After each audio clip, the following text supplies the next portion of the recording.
Oi, vamos falar de Arraial do Cabo? Um cenário que, nossa, é um dos mais lindos do Brasil. Agora, imagine viver esse paraíso de um jeito diferente. Não só como mais um turista, sabe? Mas de uma forma mais próxima, mais íntima, única mesmo. É exatamente isso que a gente vai descobrir hoje. O que significa, na prática, fazer um passeio de barco exclusivo por lá? Essa é a pergunta de US$ 1 milhão, não é? Num lugar assim tão incrível, como é que a gente consegue escapar daquela aglomeração e realmente sentir o lugar, aproveitar cada momento no nosso próprio ritmo? Então, a resposta para isso, ela está nos detalhes. Vamos mergulhar fundo e entender, passo a passo, o que um roteiro de 4 horas pode oferecer para transformar um passeio comum em uma experiência inesquecível nas águas de Arraial.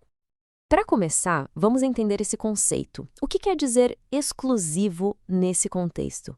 Porque a grande sacada aqui é que não é só sobre o lugar, mas sobre como a gente vive essa experiência.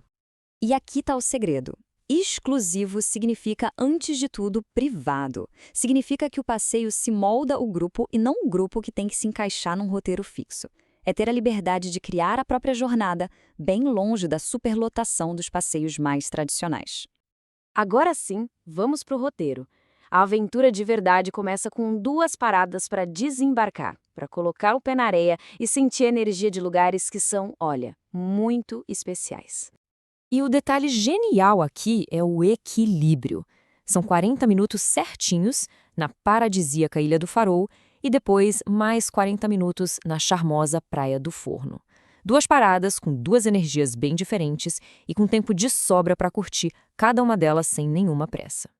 Mas nem toda a aventura acontece com o pé na areia. Muitas vezes, a mágica está na vista, na paisagem que a gente vê do mar. Então, vamos navegar por alguns desses visuais agora. Pois é, a navegação vira quase uma visita a uma galeria de arte da natureza. O barco vai passando por pontos icônicos como a Gruta Azul, a Fenda de Nossa Senhora. Cada formação rochosa, como o famoso perfil do gorila, parece contar uma história. A paisagem vira uma sequência de cartões postais, um atrás do outro, e a gente ali vendo tudo do melhor ângulo possível. E, claro, tem aquele momento de simplesmente se jogar no mar. O roteiro tem uma parada estratégica de 20 minutos. Sem um destino específico, sem correria. É só o prazer de ancorar naquelas águas cristalinas para nadar, relaxar. Uma pausa que faz toda a diferença. Bom, a gente já viu o roteiro, o onde. Agora vamos entender o como. Porque a embarcação em si e a liberdade que se tem a bordo, isso define a qualidade da experiência de verdade. 24. Esse número pode parecer meio aleatório, né? Mas, na verdade, ele é a chave, o ponto central de toda essa ideia de exclusividade. E essa imagem explica o porquê. Limitar a capacidade a 24 pessoas não é só sobre ter mais espaço e conforto. É sobre criar um clima mais intimista. É a diferença brutal entre ser só mais um passageiro anônimo e se sentir parte de algo especial, compartilhado.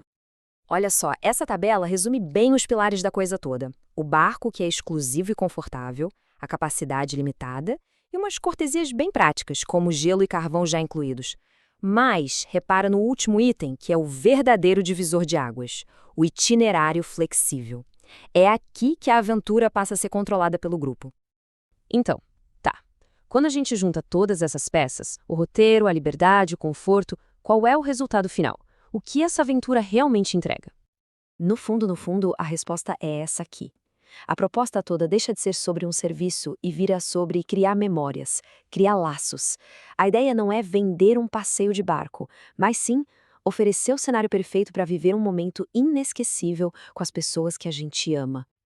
Então, fica bem claro, né? A verdadeira exclusividade não está no barco ou nos lugares em si, mas no poder de escolha, essa liberdade de poder mudar o roteiro, de ficar mais tempo naquele lugar que encantou todo mundo. É isso que transforma um passeio numa memória única, pessoal. Isso tudo deixa a gente com a última reflexão. Se fosse possível assumir o controle total dessa experiência, com liberdade para desenhar o dia perfeito, como seria esse roteiro dos sonhos em Arraial do Cabo? Qual seria a aventura que ficaria para sempre na memória?